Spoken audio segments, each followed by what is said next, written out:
भैया मैं ना एक बार अभी विशाखा को उसको कॉल करके आती हूँ कि उन लोगों को याद ही नहीं होगा आज वेडनेसडे है। Okay, fine. So good evening and welcome. Just give me I'm Shashidhar. I welcome you to the session today. And good evening, Tony. Good evening, Goldie. And good evening, Preeti. Okay, so we can just share a little bit about what is going on in our life, right? So let me start with myself. I have been conducting these programs since September. September से हम लोग मिल रहे हैं and हम इस programme को आगे बढ़ा रहे हैं। तो काफ़ी दिनों से हम ये जर्नी हमारी चल रही है और इसमें हमने बेसिक्स ऑफ स्पिरिचुअलिटी सीखी है, बेसिक्स ऑफ मेडिटेशन सीखा है, और जो स्पिरिचुअल हीलिंग मैं करता हूँ, जो कार्मिक हीलिंग और रेकी हीलिंग सब मिलजुल के जो स्पिरिचुअल हीलिंग करता हूँ, उसके बारे में मैंने काफ़ी कुछ बताने की, शेयर करने की कोशिश की है इसमें। तो बेसिकली हमारी जो स्पिरिचुअल जर्नी है उसमें हम कैसे आगे बढ़ सकते हैं, उसके ऊपर ये प्रोग्राम है। तो लोग थोड़े से आज थोड़े से लेट हैं शायद, तो अपने अपने स्पीड से आएंगे, लेकिन हाँ अपनी जर्नी शुरू करते हैं, राइट? तो गोल्डी, आपको शेयर करना चाहेंगे, अपनी लाइफ में क्या चल रहा है क्या नहीं, या कुछ भी पूछना चाहेंगे? मेरे को यही पूछना था कि मतलब कुछ खास नहीं चल रहा है लाइफ में, बस ज्यादा डिस्टर्बिंग चल रही है, प्रोफेशनली एंड पर्सनली दोनों। Okay fine. तो आपको थोड़ा मेंटल पीस अगर आप चाह रहे हो तो वो आपको इस प्रोग्राम्स में अटेंड करके थोड़ी सी मन को शांति मिलेगी। जो खुशी और जो शांति आप ढूंढ रहे हैं वो आपको शायद यहाँ पे मिलने के संभावनाएं ज़्यादा हैं, right? How to generate love, peace and happiness in your life, इस पे आप थोड़ी सी इंट्रोस्पेक्शन करें तो वो आपको थोड़ा सा ज्ञान मिलेगा उस पर, ठीक है? तो अभी तक हमने क्या क्या कवर किया है, अभी हम पिछले 2 हफ्ते से जो हमने कवर किया है, इनफैक्ट इन सब प्रोग्राम्स की रिकॉर्डिंग आपको अब मेरे यूट्यूब लिंक पे मिल जाएगी, ठीक है? तो आप ये पुराने प्रोग्राम्स को देख सकते हैं। तो मैंने शायद आपके साथ शेयर नहीं किया है, तो मैं आपको पर्सनली भी भेज दूंगा, लेकिन इस ग्रुप में भी अभी जैसे आज का प्रोग्राम है ये कल रिकॉर्ड होके अपडेट हो जाएगा, ऐसे पुराने आप लिंक में भी जाके देख सकते हैं जो प्रोग्राम्स हुए हैं। तो पिछले 2 हफ्तों से हम जो प्रोग्राम कर रहे हैं उसमें हमने पतंजलि के जो अष्टांग योग हैं उनके बारे में हमने बात करी थी, ओके? तो थोड़ा सा मैं समराइज कर देता हूँ and then we will move on to the topic today, okay? तो हमने अष्टांग योग जो हैं 8 पार्ट्स हैं योगा के, जिसको फर्स्ट पार्ट हम बोलते हैं यम, सेकेंड है नियम, उसके बाद थर्ड है हमारा आसन, फोर्थ प्राणायाम, फिफ्थ प्रत्याहार, सिक्स्थ धारणा, 7th ध्यान और 8 समाधि। तो योग में जो स्पिरिचुअल जर्नी में हम चलते हैं उसमें सेल्फ रियलाइजेशन तक पहुंचने के लिए, जो समाधि स्टेट पे पहुंचने के लिए 8 स्टेप्स पतंजलि के योग सूत्र में मेंशन्ड हैं, और उसी का हम पिछले 2 हफ्ते से हम फॉलो कर रहे हैं। और इसमें हमने यम और नियम को हमने पिछली बार कवर किया था। तो कौन बताना चाहेंगे यम के 5 पार्ट्स कौन कौन से हैं, और एक एक वर्ड में उसका बड़ी जल्दी से एक्सप्लेनेशन? हाँ जी टोनी, गो अहेड। यम के 5 है अहिंसा, which is non violence, then it's सत्य, विच इज ट्रूथ, ब्रह्मचर्य, विच इज ब्राह्मण जैसा आचरण या godly behaviour, then asthey, which is non-stealing, and aparigraha, which is non-accumulation and not to accept gifts or bribery or anything. Perfect, Tony ji, बहुत बढ़िया, very good. So you have learned the 5 steps of yum. Yum basically means the guiding principles or values जिससे हम लोगों के साथ behave करते हैं। तो अपने आउटवर्ड वर्ल्ड के साथ हम कैसे बिहेव कर रहे हैं उसके लिए जो गाइडिंग प्रिंसिपल्स हैं, जो वैल्यूज हैं हमारी लाइफ में होने चाहिए, वो इन 5 वैल्यूज में दिखाए गए हैं, करेक्ट? और इसका सेकंड स्टेप, और इसको बोलते हैं यम। सेकंड स्टेप है नियम, सेल्फ डिसिप्लिन।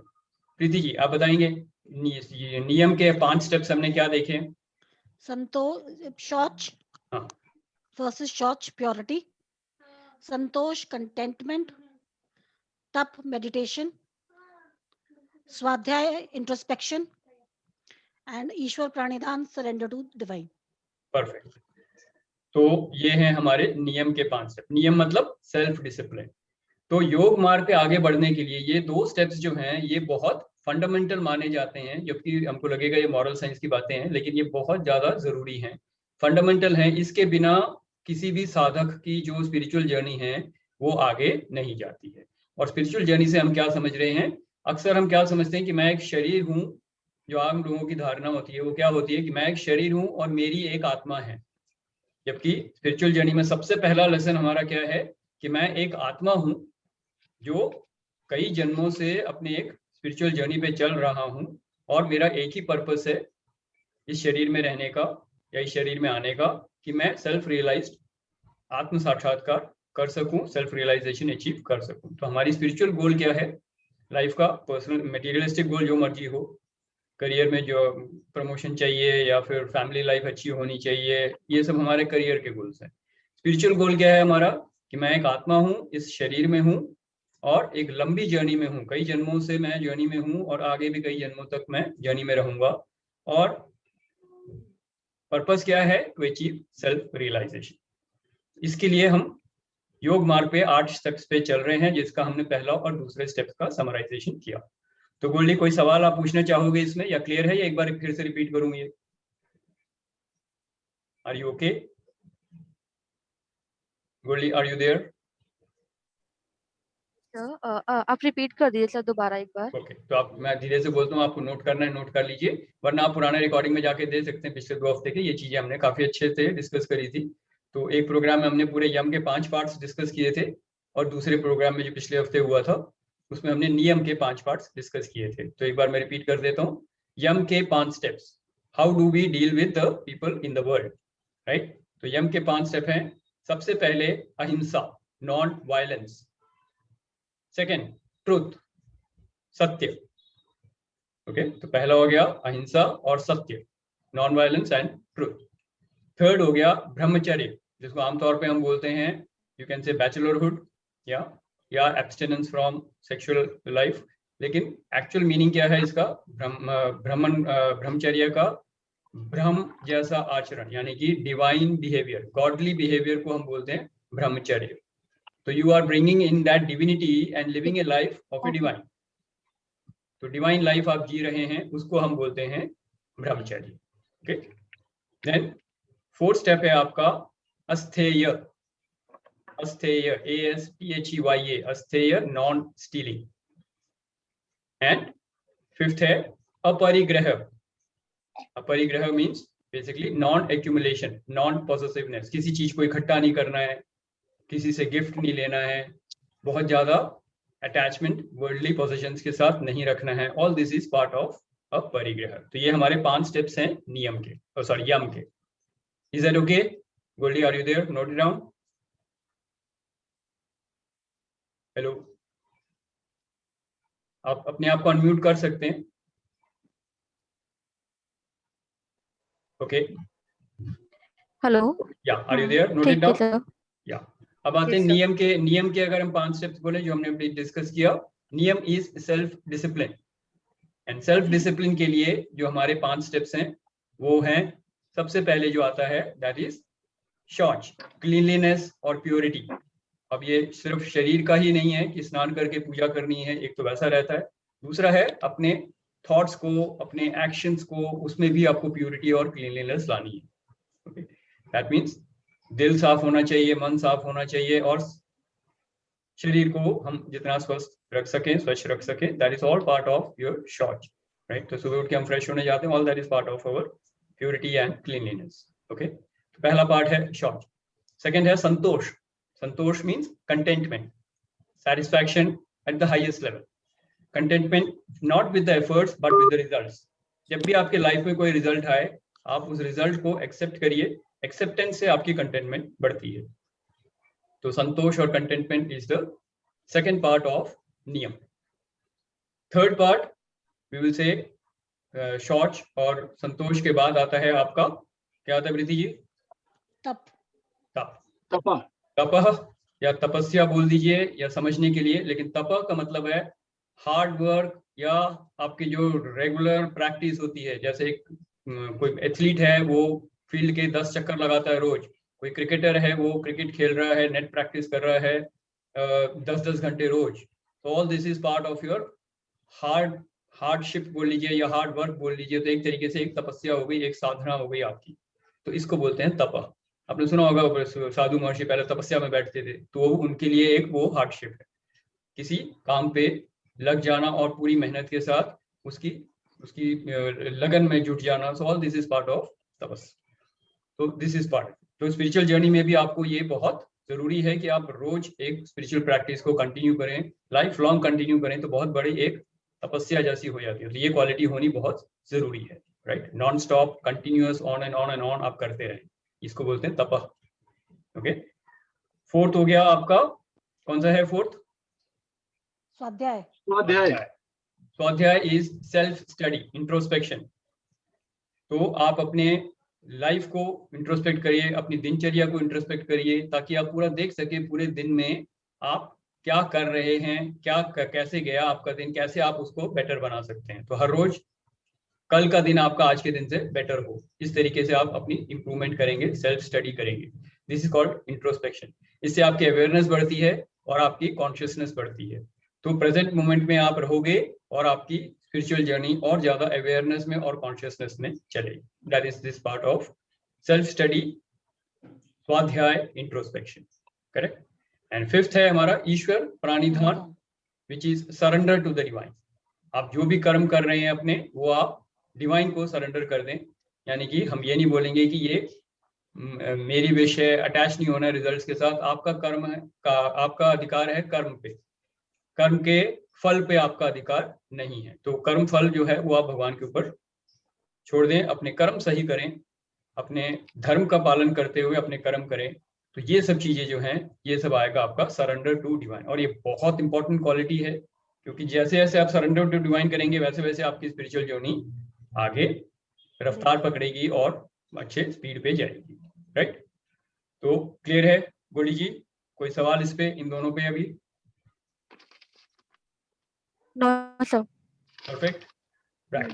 तो अब हम आते हैं आज के हमारे टॉपिक पे, which is the third step of अष्टांग योग, विच इज आसन, and connected with that is pranayama. Okay, तो इन दोनों पे, एक्चुअल में इन दोनों पे जाने से पहले हम थोड़ा सा स्टडी करते हैं कि हमारे ह्यूमन बीइंग जो हम हैं, तो हमारा जो स्ट्रक्चर है वो कैसे बना हुआ है। क्योंकि एकदम से मैं नए पॉइंट पे जाना नहीं चाहता, आज गोल्डी जी भी नहीं आए और काफी लोग मिसिंग हैं।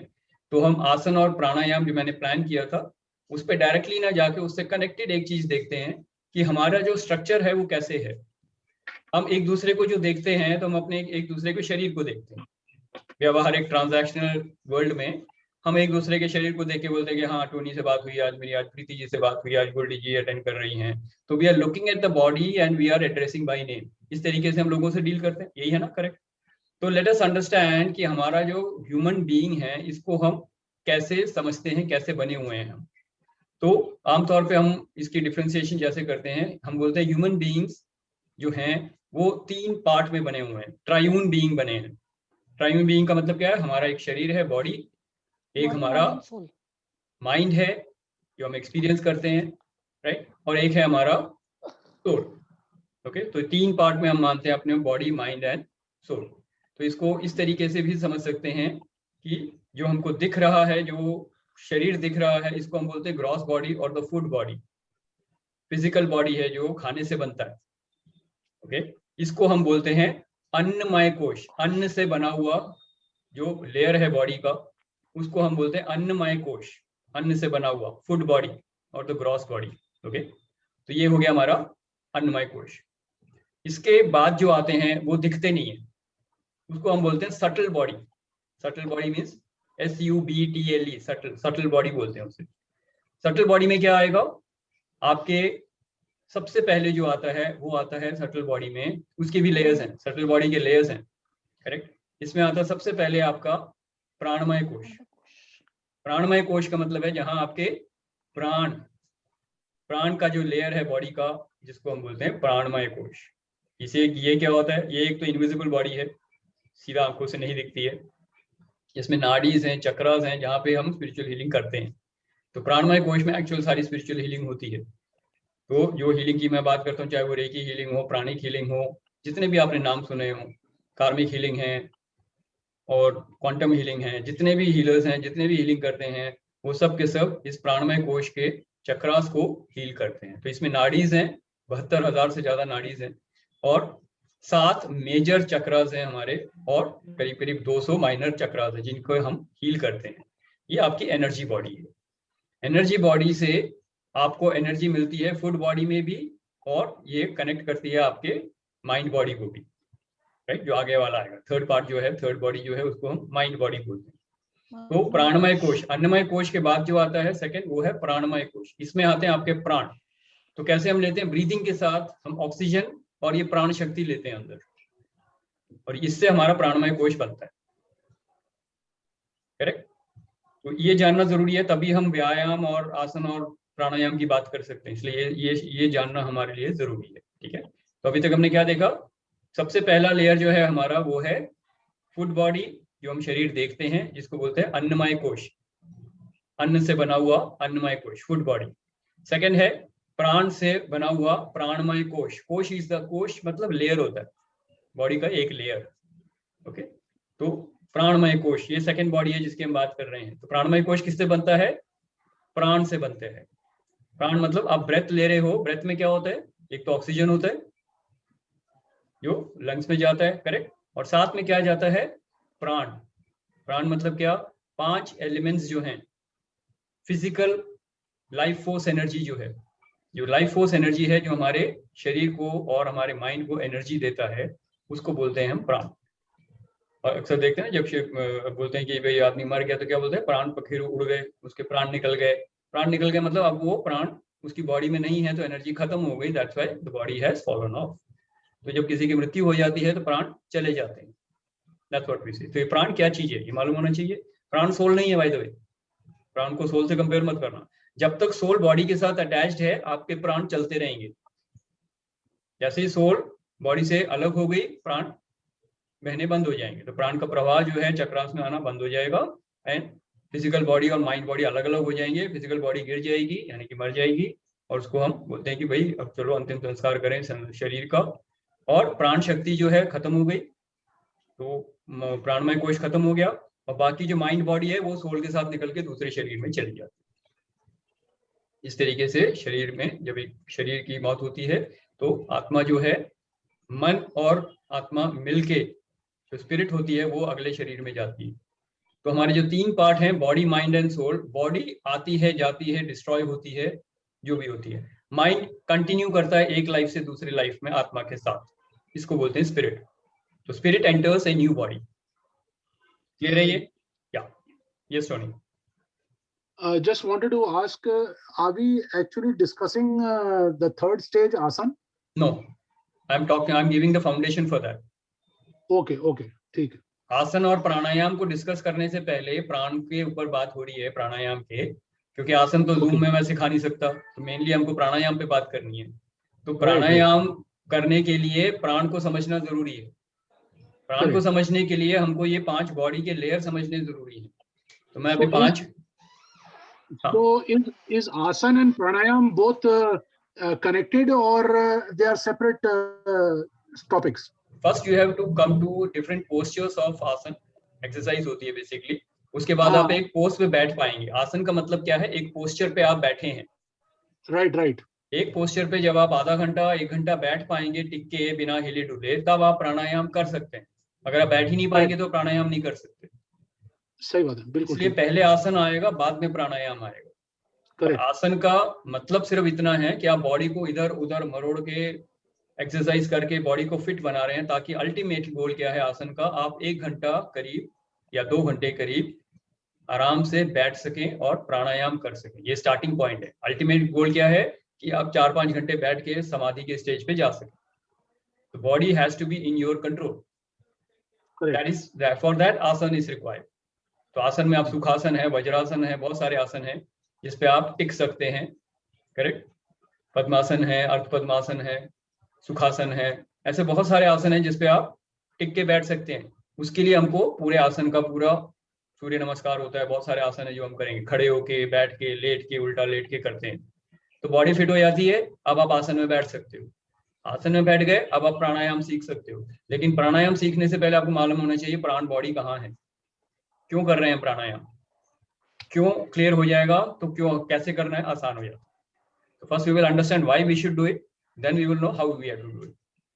तो अभी मैं प्राण बॉडी को समझने के लिए बता रहा हूँ। तो पहले हमारा हो गया फूड बॉडी, जिसपे खाने से आपकी शरीर को बनता है, खाना खाते हैं एनर्जी आ जाती है, शरीर बीमार होता है तो हम दवाई खाते हैं, आराम करते हैं तो बॉडी ठीक हो जाती है। ये अन्नमय कोश है, अन्न से बना हुआ। सेकंड है प्राणमय कोश, जो प्राण शक्ति से बना हुआ है, और इसकी मैं इंपॉर्टेंस बता रहा हूँ क्योंकि ये प्राण शक्ति अगर नहीं रहेगी तो आप मर जाओगे। तो इसमें प्राण का प्रवाह सही ढंग से होना चाहिए चक्रास में, जिससे हम हीलिंग करते हैं, स्पिरिचुअल हीलिंग करते हैं हम, तो प्राणमय कोश में हीलिंग कर रहे हैं। आप ब्रीदिंग अच्छी अगर करेंगे, सुबह उठ के आप वॉकिंग करने जा रहे हैं तो ब्रीदिंग अच्छी हो रही है, तो क्या हो रहा है, आपके लंग्स की कैपेसिटी अच्छी हो जाती है, आपकी प्राण शक्ति बढ़ती है। प्राण शक्ति बढ़ने का मतलब ये है कि आपके प्राणमय कोश में एनर्जी आ गई है, अब वो बॉडी को एनर्जी दे रही है। तो ऑक्सीजन आता है उसमें और प्राण आते हैं। प्राण जो है उसके डिफरेंट कैटेगरी से, उसके हम बात नहीं करेंगे, लेकिन जैसे जैसे आप ब्रीदिंग अच्छी करते हैं लंग्स की कैपेसिटी बढ़ जाती है। जैसे नॉर्मल हमारी ब्रीदिंग जो होती है, हम 30% ज्यादा लंग्स को यूज नहीं करते। तो जब हम प्राणायाम सीखते हैं तो हम प्राण इतना अच्छा कर पाते हैं, उसका एलोंगेशन, ब्रीदिंग इतनी अच्छी कर पाते हैं कि हमारी जो प्राण शक्ति है, लंग्स की कैपेसिटी जो है, वो 80% तक आप बढ़ा सकते हैं ब्रीदिंग में। तो 30 से 80% मतलब 50% मोर ऑक्सीजन, 50% मोर प्राणा। तो जितनी प्राणा आपकी प्राणमय कोश में आएगा उतना शरीर आपका स्वस्थ होता जाएगा, क्योंकि एनर्जी बॉडी को वहां से मिलती है। क्लियर है ये? तो ये हो गया सेकंड प्राणमय कोश। तो इन दोनों कोश में कोई प्रॉब्लम, क्योंकि ये दोनों बिल्कुल साफ है, ये दिखते हैं, शरीर हमको दिख रहा है, हमारा स्थूल शरीर है, हाथ पांव है, और सांस हम ले रहे हैं तो प्राणमय कोश है, ये भी समझ में आता है। ठीक है, तो इन दोनों बॉडीज का क्लैरिटी है? कोई सवाल इन दोनों पे? Clear? Tony, any questions? No questions. गोली जी, any question?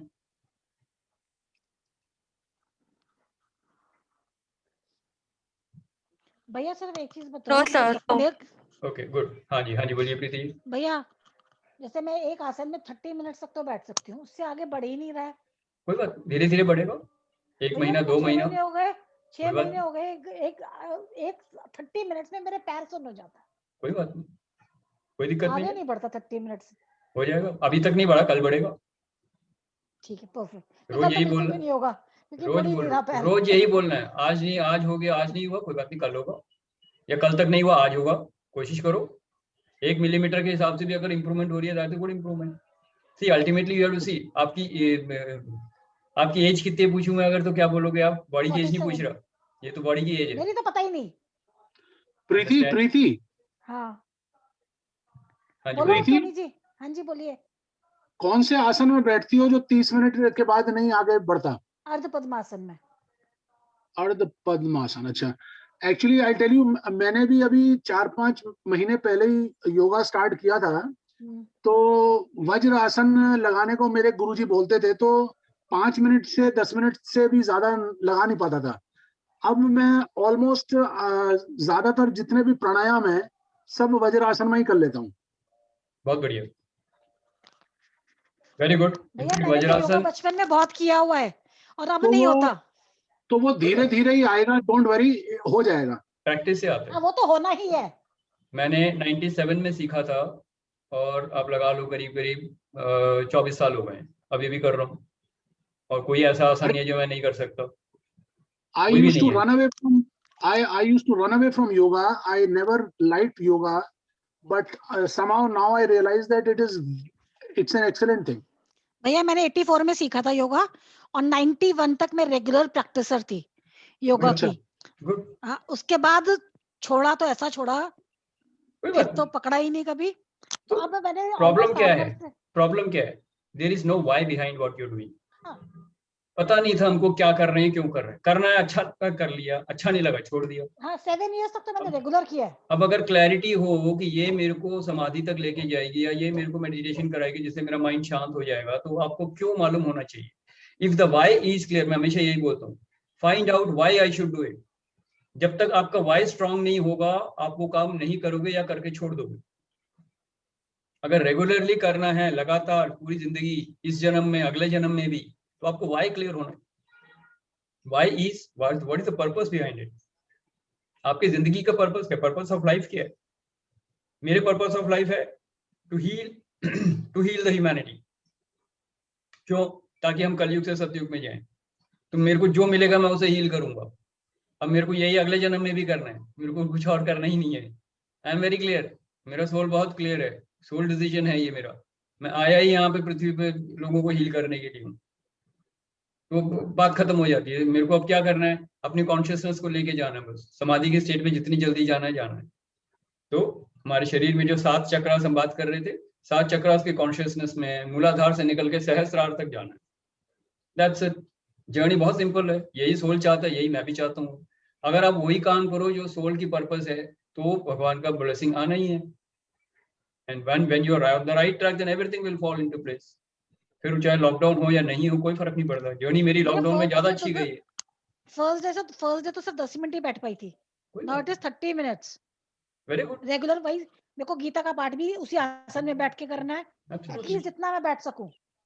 So you need to understand, body 30-35 years के बाद थोड़ा सा मेंटेन करना मुश्किल होता है उसकी कैपेसिटी को। पहले टीनेजर हो, बड़े हो, तो 30-35 इयर्स तक तो पीक पे जाता है ना, कि body first it is born, then it is existing, then it is growing, उसके बाद वो एक स्टेगनेंसी वाली स्टेज पे आती है, उसके बाद डिटोरेट होना शुरू होता है। तो वहां पे आपको अगर योगा कर रहे हो तो डिटोरेट नहीं होगा, वो फ्लैट रहेगा। You have to understand that is why yoga is important.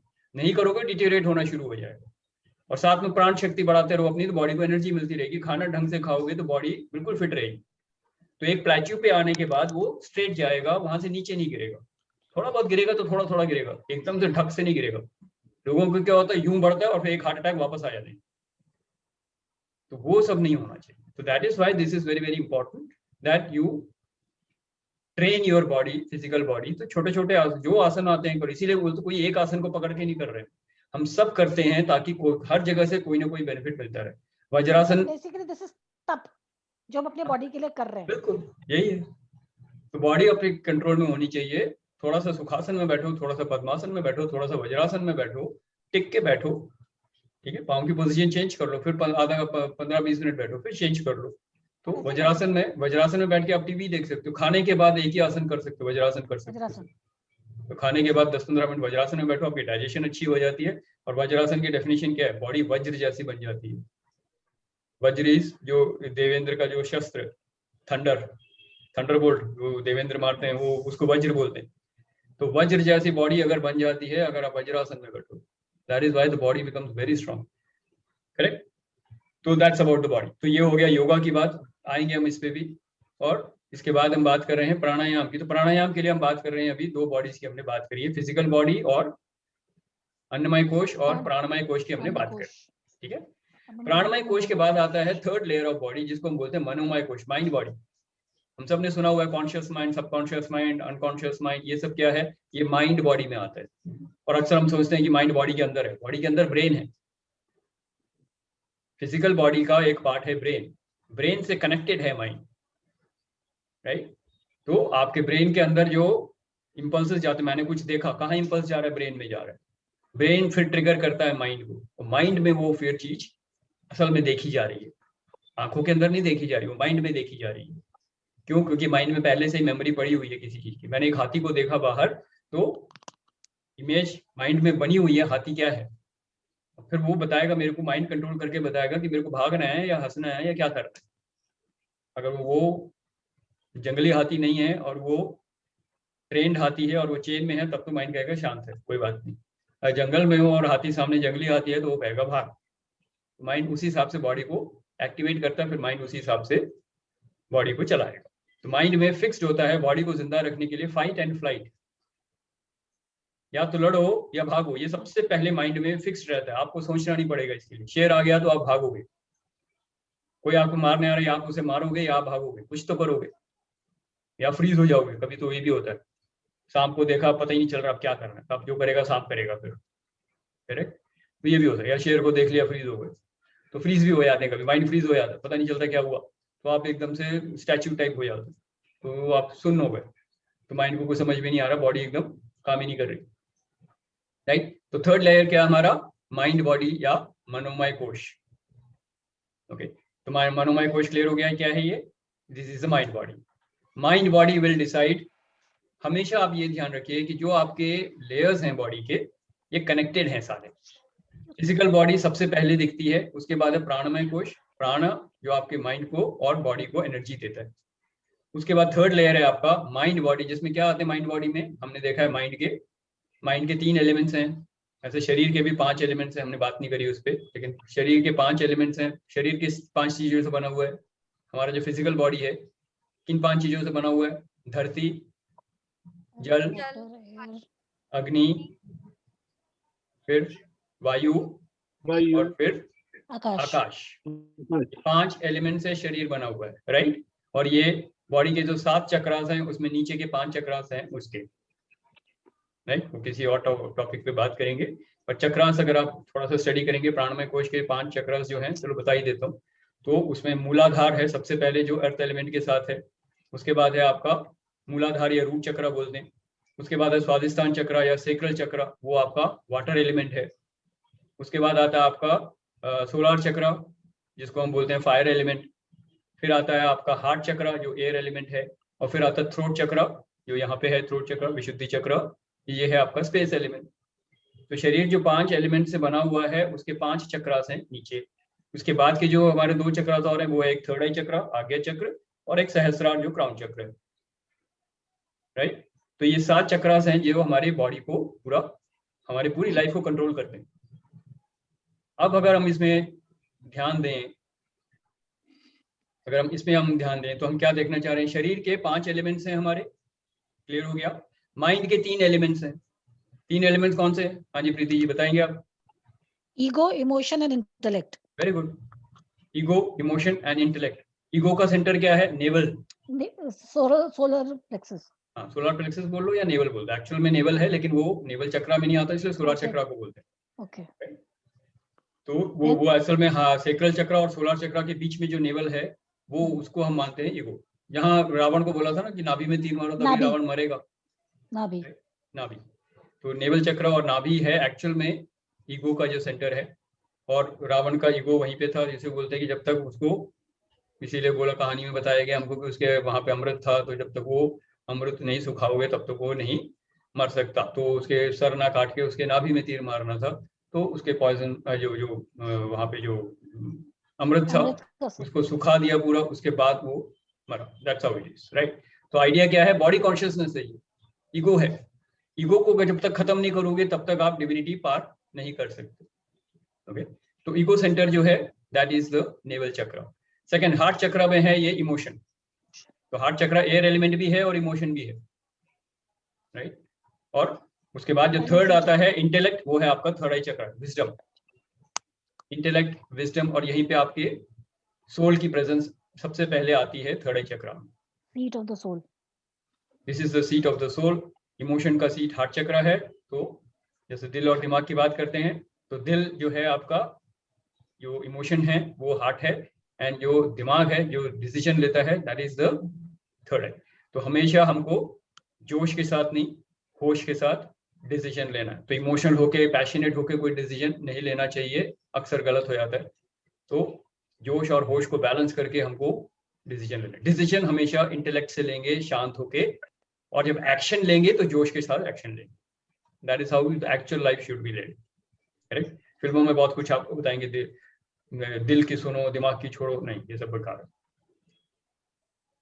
आपको एक्शन करने के लिए दिल का पैशन चाहिए, इमोशन चाहिए, क्योंकि emotion means energy in motion. कोई भी काम करने के लिए इमोशन चाहिए, लेकिन डिसीजन लेने के लिए इमोशन नहीं चाहिए। डिसीजन लेने के लिए विजडम चाहिए, जो आपको थर्ड आई चक्र से मिलेगी, करेक्ट।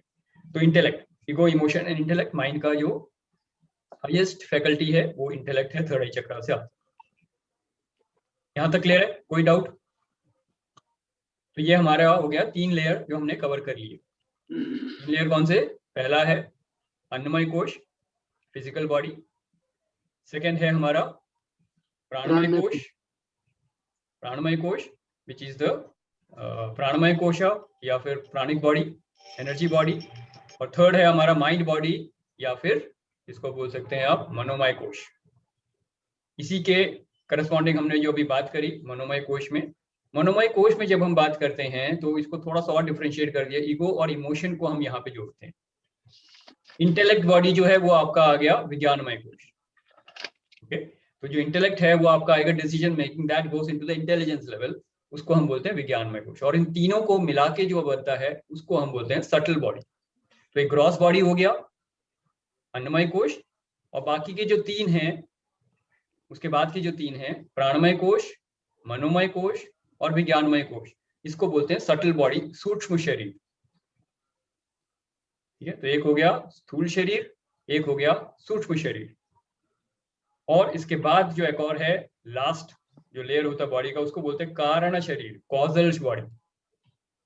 तो बॉडी के भी 3 पार्ट्स हैं एक्चुअल में, फिजिकल बॉडी, स्थूल शरीर, सटल बॉडी, सूक्ष्म शरीर, और थर्ड है कारण बॉडी या फिर कॉजल बॉडी। कॉजल बॉडी क्या है? इसको बोलते हैं ब्लिसफुल बॉडी, आनंदमय कोश, आनंदमय कोश, full of bliss, completely bliss है, कंप्लीट डार्कनेस। कैसे एक्सपीरियंस करते हैं हम इसको, कोई बता सकता है?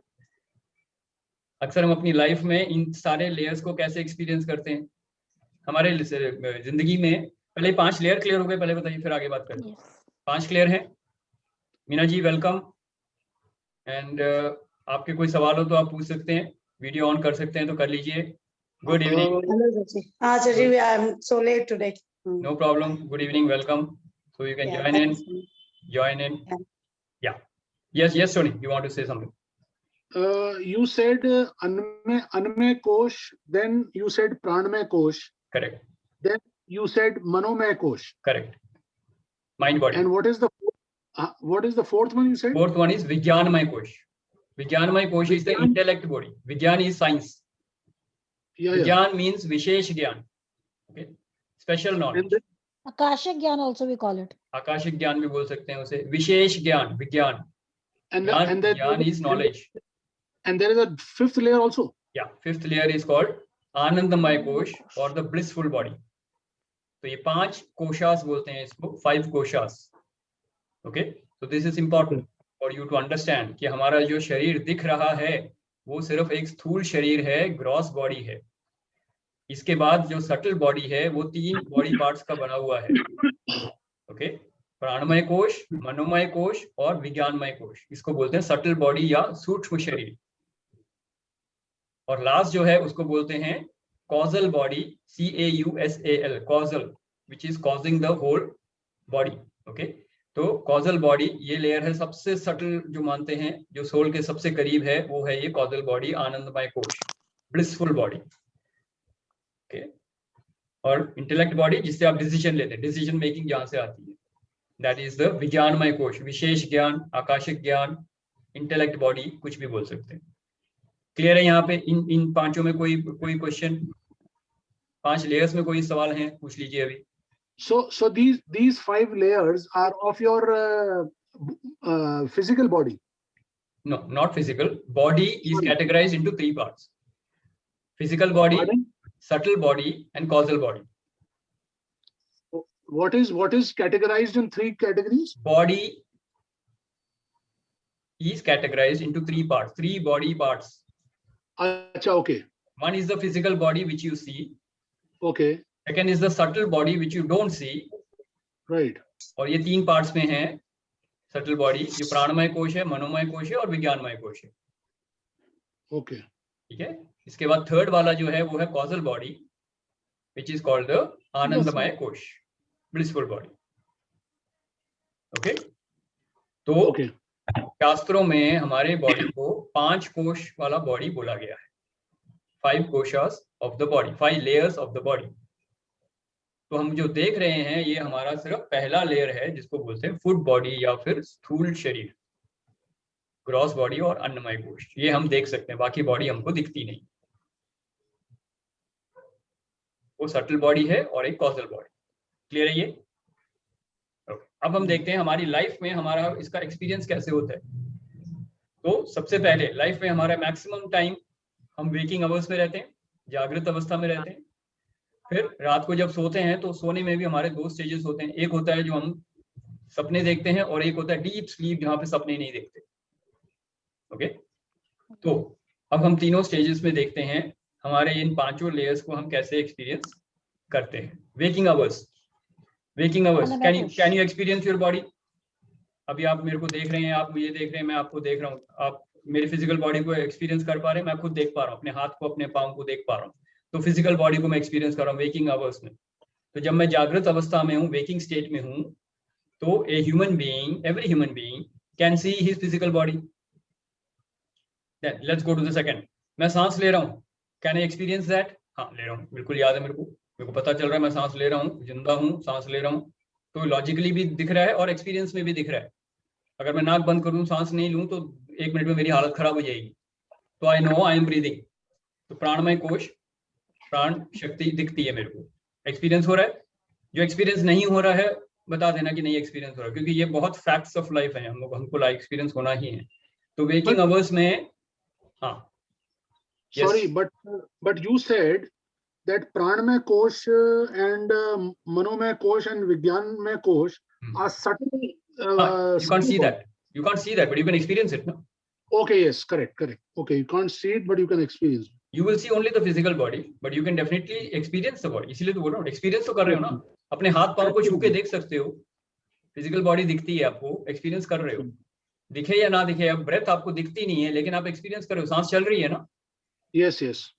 तो यू आर एक्सपीरियंसिंग ब्रेथ, प्राणमय कोश को आप एक्सपीरियंस कर रहे हो। ये प्राण शक्ति कभी कम होती है, कभी ज्यादा होती है। जब बीमार पड़ते हो तो प्राण शक्ति बहुत कम होती है, आपको उठा नहीं जाता, आपसे चोट लग जाती है तो प्राण शक्ति कम हो जाती है, क्योंकि अब आपकी बॉडी का जो मूवमेंट है रिस्ट्रिक्टेड हो गया है, एनर्जी कम हो गई आपकी, राइट। अब खाना खा लेते हो, एनर्जी आ जाती है, भूख लगती है तो आप निढाल हो जाते हो, प्यास लगती है निढाल हो जाते हो, पानी पी लेते हो, एनर्जी आ जाती है।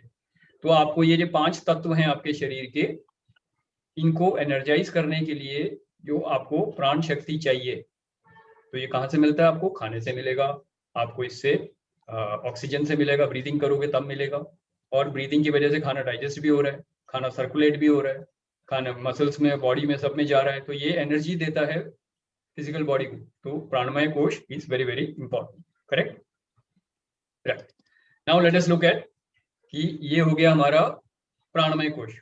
क्लियर है? ये एक्सपीरियंस कर सकते हैं क्योंकि सांस अंदर बाहर जा रही है। नाउ अभी क्या आप कुछ सोच रहे हैं? मैं बोल रहा हूं, आप सुन रहे हैं, उसके बाद आप कुछ सोच रहे हैं, करेक्ट? तो are you aware of your thoughts? आपके सोच जो है, are you aware of your thoughts? Are you aware of your emotion? Are you happy और sad? You can experience that, correct. आप अभी खुश हो या दुखी हो या परेशान हो या जो भी इमोशंस आपके आ रहे हैं, आप एक्सपीरियंस कर पा रहे हो, तो आप माइंड को एक्सपीरियंस कर पा रहे हो। क्लियर है ना? ये कोई इमेजिनरी चीज नहीं है, कोई थ्योरेटिकल नहीं है, आप एक्सपीरियंस कर रहे हो। Experiencing our sense organs, smell, taste, whatever, तो हम एक्सपीरियंस ही करते हैं, और उसका माइंड ही बताता है कि गर्म चीज को छुई है तो हाथ हटा लो, तो दैट रिफ्लेक्स एक्शन इज मनोमय कोश। गर्म है, ठंडा है, स्मेल अच्छी है, बुरी है, जो भी माइंड जो आपको जजमेंट दे रहा है, उसको पता लगा के, अब ठप्पा लगा के दे रहा है कि हाँ भाई ये प्लेजर है, ये पेन है। माइंड सिर्फ 2 ही भाषा जानता है, प्लेजर या पेन, है ना। तो जो भी सेंस ऑर्गन्स आपको इनपुट्स दे रहे हैं, ब्रेन उस इनपुट को पकड़ता है, माइंड को भेजता है, माइंड ट्रिगर हो जाता है, माइंड उसकी एनालिसिस करता है, पूरी छानबीन करने के बाद ब्रेन को वापस सिग्नल देता है कि जो तुमने ज्ञान इंद्रियों से, 5 ज्ञान इंद्रियां हैं, उनसे जो इनपुट दिया उसके लिए करस्पॉन्डिंग एक्शन ये है। फिर वो कर्म इंद्रियों द्वारा जो आपके एक्शन ऑर्गन्स हैं उनके थ्रू बॉडी ऑपरेट करती है। तो बॉडी के आप इनपुट हैं 5 और आउटपुट हैं 5, 5 ज्ञान इंद्रियां, 5 कर्म इंद्रियां, और उनका कंट्रोलर है आपका माइंड। क्लियर है ये पार्ट? इस तरीके से हमारी बॉडी फंक्शन करती है।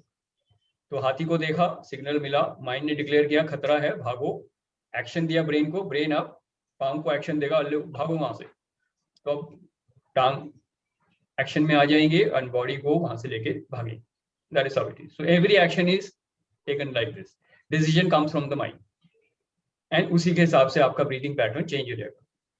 अगर आप एंग्जाइटी में हैं तो ब्रीदिंग पैटर्न बहुत फास्ट हो जाता है, और अगर रिलैक्स हैं तो आपकी ब्रीदिंग बहुत आराम से, सोते हुए बच्चे को देखा सोते हुए कितने आराम से ब्रीथ करता है वो, नेचुरल रिदम से, लंबी सांस, बहुत धीमी सांस। और अगर आप एक्साइटेड हो, भाग के आ रहे हो, हाँफ रहे हो, तो ब्रीदिंग चेंज हो जाती है। तो आपके एक्शन के मुताबिक आपकी ब्रीदिंग चेंज होते हैं। तो सारे कनेक्टेड हैं ये तीनों, फिजिकल बॉडी, अन्नमय कोश, देन प्राणमय कोश, ब्रीदिंग, प्राण शक्ति, एंड थर्ड मनोमय कोश, माइंड बॉडी। आप कोई डिसीजन लेते हो, आज आपने पूरे दिन में कितने डिसीजंस लिए होंगे? बहुत सारे डिसीजंस लिए होंगे। तो ये कौन सा डिसीजन कौन से कहाँ से आ रहा है? इंटेलेक्ट की तरफ से आ रहा है। अगर इंटेलेक्ट यूज नहीं किया तो वो डिसीजन गलत भी हो सकता है, लेकिन इंटेलेक्ट से अगर सही करोगे तो सही डिसीजन आएगा, और उसके बाद इमोशन के साथ उसको एक्शन में लाओगे तो एक्शन भी सही हो जाएगा। तो यू हैव टू अंडरस्टैंड, आप इंटेलेक्ट बॉडी को भी एक्सपीरियंस कर रहे हो। Now big question, now waking hours में आनंदमय कोश एक्सपीरियंस करते हो या नहीं करते हो? ब्लिसफुल बॉडी कभी जागृत अवस्था में ब्लिसफुल फील किया है? मेडिटेशन के वक्त when I'm deep into it, when I'm properly connected. Okay, so when you are one is that I feel so happy और अंदर से इतनी ज्यादा आनंद मिलता है that sometimes मेरे तो tears भी आने लगते हैं कि वो खुशी के आंसू जो कहते हैं ना, वो भी मेडिटेशन के वक्त मुझे कई बार होता है। बढ़िया। That is the only time when I feel that real bliss body I feel. Very good. So one way of experiencing bliss waking hours में है जब आप deep into meditation है, समाधि के जस्ट पहले वाला सिचुएशन जो है, तो आप you are deeply into meditation, that is one. ये इसमें आप ब्लिस एक्सपीरियंस करते हैं। दूसरा कब करते हैं और कब कर सकते हैं? When I do something good for somebody और वो मेरे को इतनी ज्यादा खुशी देता है, that is I feel so happy, I feel so blessed. Okay, so now you need to understand there is a difference between pleasure, happiness and bliss. Okay, ये थोड़ा सा डिफरेंस है, थोड़ा सा बता देता हूं मैं। करेक्ट। प्लेजर का ऑपोजिट है पेन। जो चीज आपको प्लेजर देती है, आते वक्त अगर प्लेजर दे रही है तो वो जाते वक्त पेन देगी। पेन एंड प्लेजर ऑपोजिट हो जाते हैं, ठीक है। कभी खुशी कभी गम सुना है हमने, तो कभी जो खुशियां देगी वहां गम भी आएंगे। तो जो चीज आपको खुशी दे रही है, आने से उसके जाने से आपको गम होगा।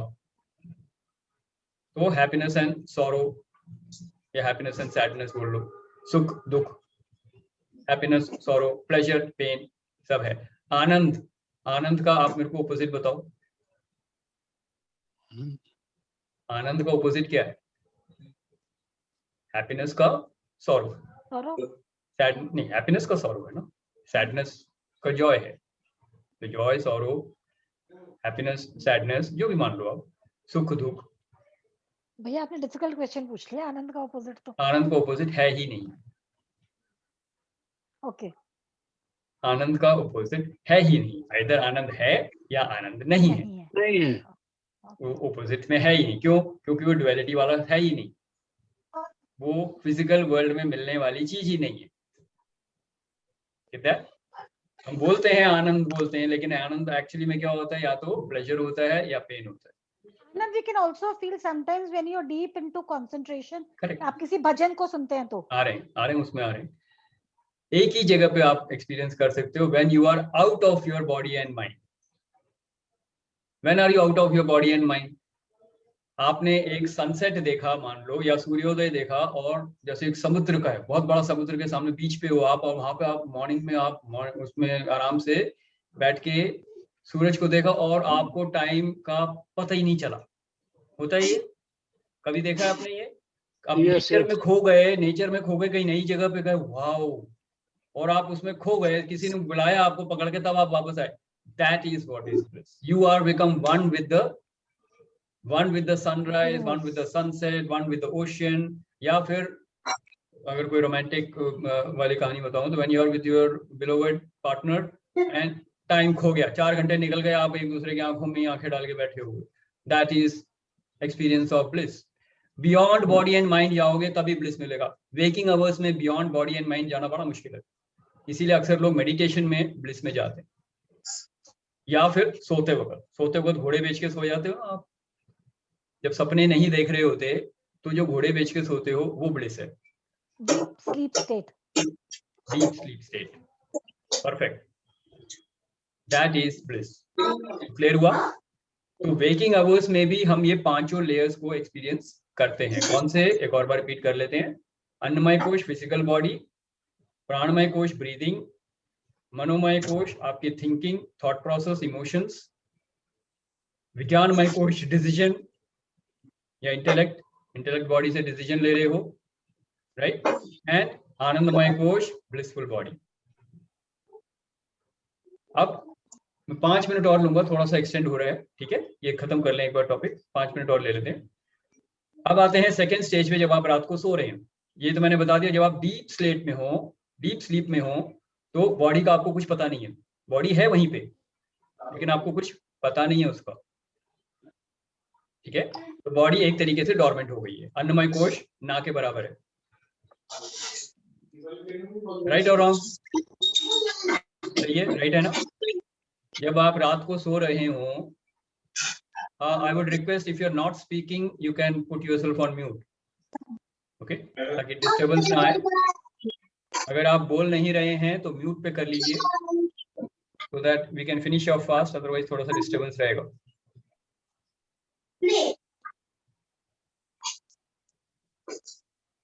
Okay, I put you all on mute right now, okay? बोलना होगा बाद में, आप अनम्यूट कर लीजिए, ओके, राइट। तो विल क्विकली लुक एट, जब आप रात को सो रहे हैं तो डीप स्लीप में आप हैं, तो फिजिकल बॉडी है लेकिन उसकी आपको बिल्कुल अवेयरनेस नहीं है, यानी कि फिजिकल बॉडी ना के बराबर है। सांस चल रही है, सांस चल रही है तो प्राणमय कोश है। प्राणमय कोश अगर नहीं रहेगा तो आप मर जाओ, तो जिंदा हो। प्राणमय कोश सही चल रही है, बेशक आपको मालूम हो ना मालूम हो, प्राणमय कोश है, राइट। तो सेकेंड, कोई थॉट आ रहा है उसमें, डीप स्लीप में कोई मनोमय कोश है कि माइंड है क्या? डीप स्लीप में माइंड है क्या? सोचिए, बताइए। अगर माइंड एक्टिवेटेड है तो सपने आएंगे, सबकॉन्शियस माइंड के और अनकॉन्शियस माइंड की मेमोरीज आपको सपने आएंगे। तो ड्रीम स्टेट में तो माइंड एक्टिव है, लेकिन जब ड्रीम्स नहीं आ रहे हैं, डीप स्लीप स्टेट में है, तो माइंड एक्टिव नहीं है। तो बॉडी और माइंड जब उसको आप पार कर जाते हो तभी आप, और डिसीजन भी कोई ले रहे, सपने में कोई डिसीजन लेने की जरूरत नहीं है आपको। डीप स्लीप में हो, कोई सपने ही नहीं है तो डिसीजन लेना ही नहीं है। सपने देख रहे होते तो डिसीजन लेना होता, क्योंकि सपने में हो सकता है आपकी ट्रेन छूट रही हो, और सपने में ट्रेन छूट रही है तो आपको ट्रेन के पीछे भागना पड़ेगा या रोना पड़ेगा, कुछ भी हो, डिसीजन तो लेना ही पड़ेगा ना। तो वहां तो आपका विज्ञानमय कोश एक्टिव रहेगा। लेकिन अगर कोई सपना ही नहीं आ रहा है तो माइंड बॉडी भी शांत है, विज्ञानमय कोश डिसीजन मेकिंग भी शांत है, फिजिकल बॉडी भी शांत है, सिर्फ आपके प्राण चल रहे हैं, प्राण शक्ति चल रही है, यानी कि प्राणमय कोश चल रहा है बहुत ही हल्के में। क्यों? कुछ है ही नहीं करने को, तो प्राण बड़े आराम से, बहुत स्लो ब्रीदिंग हो रही है और आप फुल आनंदमय कोश के ब्लिसफुल बॉडी में है। क्लियर है ये? तो डीप स्लीप में आप आनंदमय कोश के ब्लिसफुल बॉडी में हैं, और साथ में प्राणमय कोश एक्टिव है, बाकी तीनों कोश डोरमेंट हैं। डोरमेंट मतलब है वहीं पे लेकिन एक्टिव नहीं है। ना फिजिकल बॉडी एक्टिव है, ना माइंड बॉडी एक्टिव है, ना इंटेलेक्ट बॉडी एक्टिव है। क्लियर है यहां तक? और अगर जब आप सपने देख रहे हैं तो सिर्फ फिजिकल बॉडी आपकी एक्टिव नहीं होगी। क्यों? क्योंकि उसको कोई काम ही नहीं है। प्राणमय कोश चल रहा है, ब्रीदिंग चल रही है, बिल्कुल चल रही है, ब्रीदिंग फास्ट भी हो सकती है, ट्रेन के पीछे भाग रहे हो सपने में। तो माइंड बॉडी चल रही है, बिल्कुल एक्टिव है माइंड, सपने दिखा रहा है आपको पूरे, कोई कॉन्शियस सबकॉन्शियस माइंड के आ रहे हैं, कोई अनकॉन्शियस माइंड के आ रहे हैं, ड्रीम्स इमोशन सब आ रहे हैं बाहर। उसमें कोई डिसीजन भी लेना पड़ रहा है आपको, तो अन्नमय कोश के साथ साथ मनोमय कोश के साथ साथ विज्ञानमय कोश भी एक्टिव है, और ब्लिसफुल बॉडी वहां पे नहीं आएगी क्योंकि अभी आप सपना देख रहे हैं। क्लियर है? राइट। तो ये हमारे 5 लेयर्स ऑफ बॉडी हैं, और ये हमारे 3 स्टेट हैं जिन पे हम इनको एक्सपीरियंस करते हैं। अब इन सबको जब हम पार कर जाएंगे, 5 लेयर को जब पार कर जाएंगे, जैसे जागृत अवस्था में करते हैं, तो वही डीप स्लीप वाला एक्सपीरियंस मेडिटेशन में जब आ जाता है, तब आप सोल के लेवल पे कनेक्ट करते हैं। तो बॉडी और माइंड को पार करके आप सोल के लेवल पे जाएंगे। जब तक बॉडी और माइंड शांत नहीं होगा, जब तक आप इनको पार नहीं करेंगे, तब तक आप सोल लेवल पे नहीं जा सकते। ये था आज का सेशन हमारा, मैं थोड़ा सा इस पे डिस्कशन करना चाह रहा था, राइट। तो अगर कोई सवाल हो तो आप पूछ सकते हैं, आप सब लोग अपने आप को अनम्यूट कर सकते हैं जिनको बात करनी हो, और अगर कोई डिस्टर्बेंस आए तो अपने आप को म्यूट कर लीजिए वापस। Any questions? Yes, we will take 5 minutes for the question, then we will stop, right? Okay, good. Any question? कोई भी पूछ सकता है। एक चीज पूछनी थी भैया। हाँ जी, पूछिए। जो हमारा इंटेलिजेंस बॉडी होती है, व्हाट वी कॉल इट आकाशिक ज्ञान, विज्ञानमय कोश, विज्ञानमय कोश, तो उसके अंदर इट इज, जो मैंने थोड़ा सा पढ़ा था, तो इट वाज कि हमारा पूरा data is in that It's like a cloud memory, you can say. It's a cloud memory. हाँ, इसको डाउनलोड मिलता है, हमको डाउनलोड मिलता है जिस चीज पे आप ध्यान दोगे. हाँ, it's a cloud memory. Like it is sort of a macro chip. हमारे ब्रेन का और पास्ट लाइफ का पूरे सोल का, it is a microchip. Brain में नहीं बोलेंगे इसको, ब्रेन की वजह से माइंड में है. ये माइंड में है, तो उसका जो भी रिकॉर्ड है या whatever you can call it, backup लगा लो. Backup is in akashic records. Mind body के भी आगे है ये. क्यों बोलते हैं इसमें आप किसी भी चीज को डाउनलोड कर सकते हो जो आपको चाहिए. Suppose if you go through, पर बॉडी एंड माइंड को पार करने के बाद मिलेगा ये, तो थोड़ा सा एडवांस लेवल है ये. जब मेडिटेशन में आप बॉडी और माइंड को पार कर जाओगे तो ब्लिसफुल स्टेट में आने से पहले अगर आप किसी चीज पे ध्यान दोगे, मतलब पहले से आपको ध्यान है कि मेरे को ये चीज चाहिए, फिर आप मेडिटेशन में बैठ रहे हो, तो बॉडी और माइंड को पार करके जब आप वहां पहुंचोगे तो आपको वो एकदम से डाउनलोड आता है. जैसे मैं सुबह बैठता हूँ इंट्यूशन में, जो मेरे को जो डिवाइन इंट्यूशन जो आ रही है आपको, वो आकाशिक ज्ञान. It is like an Akashvani. Yes, right. तो आप वो मैसेज डाउनलोड कर सकते हो, तो आपको डिवाइन इंट्यूशन मिलेगी. कैसे हीलिंग करनी है, कैसे मॉड्यूल बनाना है, मेरे को ये सब चीजें मेरे को इंट्यूशन में आती है जब मैं मेडिटेशन में बैठता हूँ. तो मेडिटेशन में बॉडी एंड माइंड को पार किया तो वहां से जो डाउनलोड होके आता है वो इन्फॉर्मेशन आपकी विज्ञानमय कोश. विशेष ज्ञान, विज्ञान मीन्स विशेष ज्ञान, स्पेशल नॉलेज. स्पेशल नॉलेज आपकी पास्ट से नहीं आ रहा है, ये आपके पूरा ऊपर से डिवाइन इंट्यूशन के साथ. डिवाइन इंट्यूशन ये आपको विज्ञानमय कोश में मिलेगा. ठीक है. जब वो भी डाउनलोड हो जाएगा खत्म, आपको कहे मेरे को डाउनलोड नहीं चाहिए, मेरे को और आगे जाना है, तो आप डीप स्टेट पे पहुंच जाओगे, आनंदमय पे पहुंच जाओगे. फिर आप बोलोगे मेरे को नहीं आनंदमय भी, मेरे को यहाँ पे नहीं टिकना, मेरे को और आगे जाना है, then you go to the soul level. Clear है. तो बॉडी एंड माइंड को पार करते हुए जब आप छोड़ते हुए जाओगे, लेट गो करोगे, सरेंडर करते हुए जाओगे सब कुछ, then you will reach that samadhi state, crown chakra के कॉन्शियसनेस में तब पहुंचोगे. तो different layers of meditation. Very good Preeti, good question. हाँ जी, anything else? Baljinder ji, any question for you? And Meena ji, any question for you? Goldy ji, आप सब लोग आज पहली बार भैया बहुत दिनों बाद आ रहे हैं. शशि भैया, मुझे इसका ये रिकॉर्डिंग वगैरह या कुछ आप दोगे? जैसे मेरा मिस हो गया तो मैं आराम से बैठ के थोड़ा सुन लूंगी. इसका रिकॉर्डिंग आपको कल सुबह मिल जाएगा, डीएचवी ग्रुप में मैं डाल देता हूँ. हाँ, एक्चुअली आधा मैंने सुना ना, तो कोई क्वेश्चन भी नहीं है. एक बार मैं बैठ के थोड़ा सा नेक्स्ट टाइम के लिए अभी ये वाला कर लूंगी. नो प्रॉब्लम, आपको मिल जाएगा, कल मिल जाएगा रिकॉर्डिंग. ठीक है. थैंक यू भैया. Alright, thank you so much. Any other question? किसी का भी कोई और सवाल हो तो आप पूछ सकते हैं. Otherwise, I've already exceeded time, so I will close this. Last question. किसी का है? Tony, any question for you? No, sir. And today we actually started late, though I was on time, but the participants came a bit late, so we started off a bit late. और फिर थोड़ी सी discussion general हो गई, तो इसलिए हमने शुरू थोड़ा सा late किया. तो इस वजह से it has gone a bit long, but I hope all of you have got the value because this topic was important for me to cover. And yeah, in case you have any questions, we can continue this in the next session also, right? Because these are some basic things which you need to know. अपने बारे में जानना जरूरी है हमको. तो कोई भी सवाल हो आप पूछ सकते हैं, and chat में डाल सकते हैं, मेरे को अलग से बात कर सकते हैं, right? So last and final call. Any questions? All right. So in that case, we declare the session closed. Thank you very much for your participation. So thank you, Tony. Thank you, Preeti. Thank you. Thank you. Mia. Thank you, Goldie. Thank you, Baljinder. Thank you, Bhaiya. Thank you so much. All the best. Enjoy your week, and we will meet next week again. Sure. Yeah, Thank you. Thank you. Thank you. Bye.